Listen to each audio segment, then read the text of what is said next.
ఓ ఆంధ్రప్రదేశ్ ఎంత దారుణంగా తయారైందో, ఎలాంటి శక్తులు అక్కడ పడగ విప్పుతున్నాయో ఇప్పటికైనా ఢిల్లీ స్థాయి దాకా అర్థమైపోయి ఉంటుంది కదా. సో రాబోయే రోజుల్లోనైనా ఏపీ కోసం కాస్త మంచి శాంతి భద్రతలు ఉండే విధంగా చర్యలు తీసుకుంటారా? తీసుకుంటుంది ఢిల్లీ ప్రభుత్వం అనుకోవచ్చా? ఖచ్చితంగా ఒకవేళ జరగకూడదు జరిగితే రేపు అధికారంలోకి మా కూటమి రాబోతోంది. రేపు అధికారంలో మా కూటమి రాబోతోంది. ఎవరిని స్పేర్ చేసే అవకాశం ఏంటంటే మేము కక్ష సాధింపు ధోరణితో పనిచేస్తామని చెప్పట్ల ప్రజాస్వామ్యాన్ని రక్షించే దిశగా టిట్ ఫర్ టాట్ ఎవరు తప్పు చేస్తారో వారి మీద చర్యలు ఉంటాయి.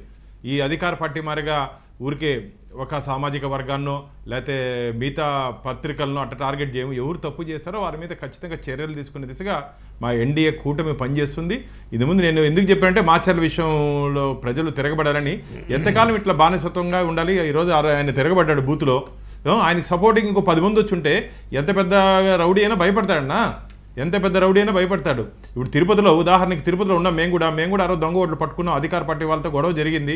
నిలబడాలి, నిలబడితేనే సక్సెస్ వస్తుంది. కాబట్టి ఖచ్చితంగా ప్రజలు కూడా మార్పు రావాలని చెప్పి కోరుకుంటున్నానే తప్ప వాళ్ళని రెచ్చగొట్టట్లే.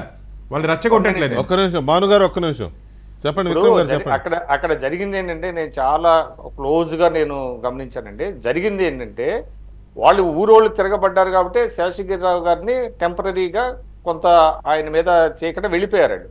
వెళ్ళిపోయిన తర్వాత వాళ్ళకి ఒక డౌట్ వచ్చింది. వెళ్ళిన వాళ్ళు మళ్ళీ తిరిగి ఎక్కువ మందితో వస్తారు, ఎందుకంటే అక్కడ కారంపూడి ఇటు జరిగినటువంటి సంఘటనలు దృష్టిలో పెట్టుకుని ఊరు వాళ్ళంతా వెళ్ళిపోయారు. అక్కడ తిరిగి వారు మారణాయుధాలతో తిరిగి వస్తే మనం ఏమవుతామని ఊళ్ళంతా ఖాళీ చేసి వెళ్ళిపోతే ఈయన వెళ్ళి ఫీల్డ్స్లో దాక్కున్నాడు ఆయన. అట్లాంటి పరిస్థితి ఉన్నదండి అక్కడ. అంతే తప్ప ఊరోళ్ళు తిరగబడ్డారు, కొంత డ్యామేజ్ తగ్గిందండి. అది కానీ ఒక స్థాయి వరకే చేయగలరు వాళ్ళు. ప్రొటెక్ట్ చేయాల్సిన పోలీస్ ఓన్లీ ఎందుకంటే పోలీసులు అక్కడ ఇద్దరు ఎక్కడ సరిపోతారు? నేను చెప్పేది ఇలాంటి సెన్సిటివ్ బూత్స్ దగ్గర ముందే సెన్సిటివ్ బూత్ అని తెలుసు, సెన్సిటివ్ అసెంబ్లీ అని తెలుసు.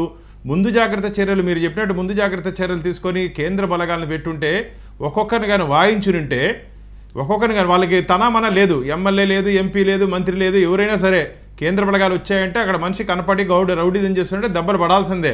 కాబట్టి అడిషనల్ ర్యాపిడ్ యాక్షన్ ఫోర్స్ కానీ ఇవి ఎందుకు పిలిపిస్తారంటే వాళ్ళకి స్పేర్ చేయరు ఎవరిని. ఇక్కడ ఉండే లోకల్ ఆఫీసర్స్ అయితే అయ్యో వీడి ఎమ్మెల్యే వీడి ఎంపీ అని ఆలోచిస్తారు తప్ప బయట నుంచి వచ్చిన వాళ్ళు ఎవరు స్పేర్ చేయరు.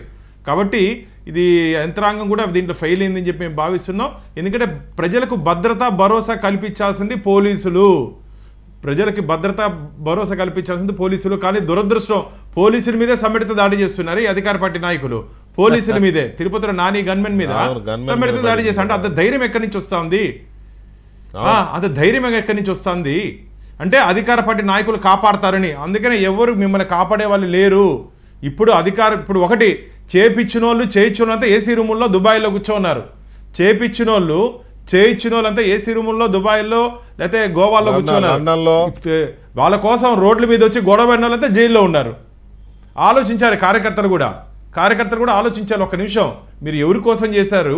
వాళ్ళందరూ సేఫ్గా ఉన్నారే, సేఫ్ జోన్లో ఉన్నారు. వాళ్ళు మిమ్మల్ని మాత్రం జైల్లో పెట్టి మీ కుటుంబ సభ్యులు కళ్ళ నీళ్ళు పెడుతున్నారు. ఒకసారి ఆలోచించండి.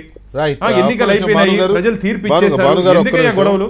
ఫైనల్ గా పిన్నెల్లి గారు దేశం దాటి వెళ్ళారు. ఇప్పటి వరకు ఉన్న సమాచారం మరి అది ఆల్రెడీ గన్నవరం వంశీ గారు